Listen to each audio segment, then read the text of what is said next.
All right, let's get right into it. Today we're going to talk about something pretty much all of us have dealt with at some point, our friendships. More specifically, we're going to run what I like to call the toxic friendship test. So, let me just ask you this, right off the bat.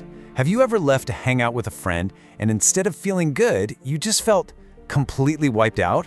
Left you wondering if that friendship is actually good for you? Yeah, we've all been there. To really get a handle on this, I want you to try an exercise with me. Picture your social circle like it's a garden. It's this space you've got to tend to, a place that should, ideally, help you grow.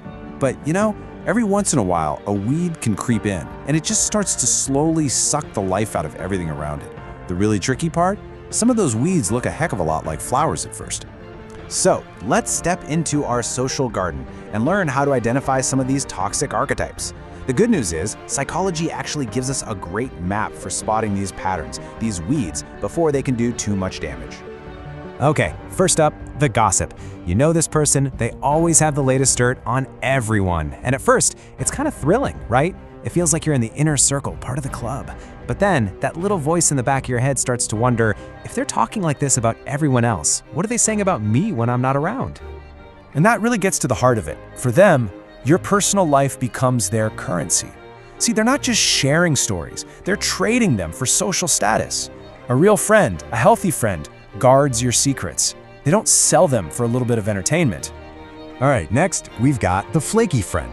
Oh, we all know one of these. This is the person who's always canceling at the last minute, or maybe they just don't show up at all. And while it might not seem like a huge deal, that stuff adds up. Because here's the real damage it does over time. They promise the world but deliver little, leaving you feeling unimportant and uncared for. That constant inconsistency just erodes trust. It can even start to make you question your own value in their eyes. Now, let's talk about the Underminer. Ever have a friend who feels more like a rival? With this person, everything feels like a competition.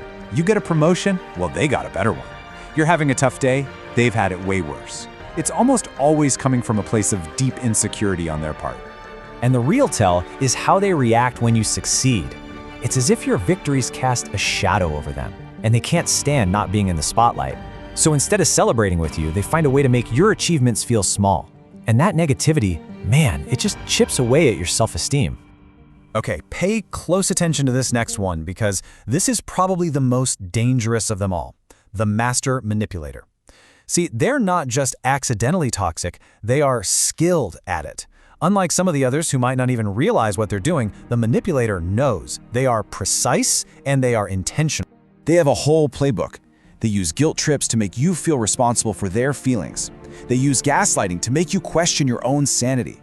They'll often try to isolate you from your other friends, so you become more dependent on them. And maybe the most twisted tactic of all, they use kindness as a weapon, doing these huge favors for you, only to hold it over your head later. Now for a true classic, the energy vampire. Hanging out with this friend is like running a marathon you didn't sign up for. You start off feeling fine, you're happy to see them, but by the time you leave, you are just completely and utterly exhausted. And there's a perfect, if a little blunt way to put it, to them, you're not a friend, but an emotional landfill. It's a total one-way street. They just dump all their problems, all their negativity onto you, and then they walk away feeling great, leaving you to carry all that weight. And our last archetype for today is the victim. Now this one sounds a bit like the energy vampire because they always have a problem, but there's a key difference here. With the victim, nothing is ever their fault. And here is the insight that changes everything. They don't actually want your help. They just want your validation. You can offer a dozen solutions and they'll shoot every single one down. Why? Because they're not looking for a fix. They thrive on the sympathy they get from the problem itself.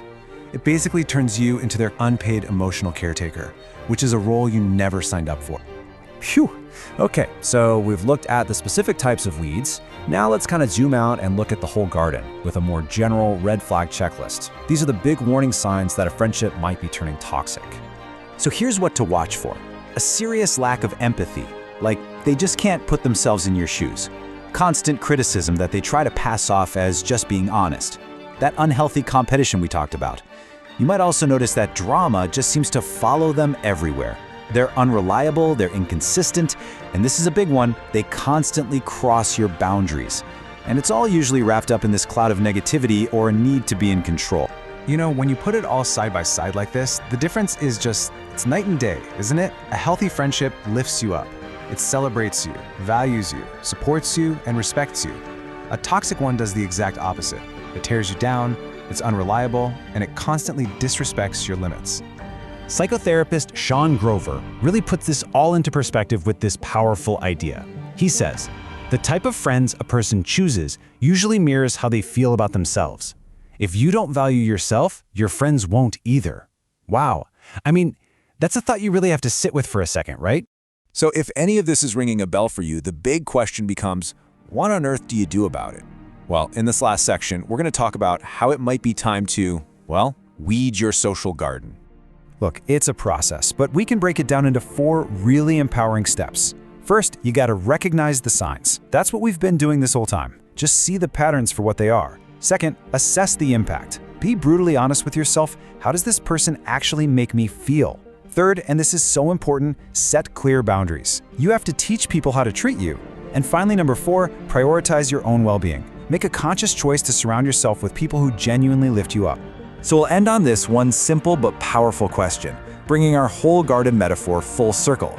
I want you to take a good, hard, honest look at the people in your life, the people you've planted in your garden, and just ask yourself, is this garden actually helping me grow?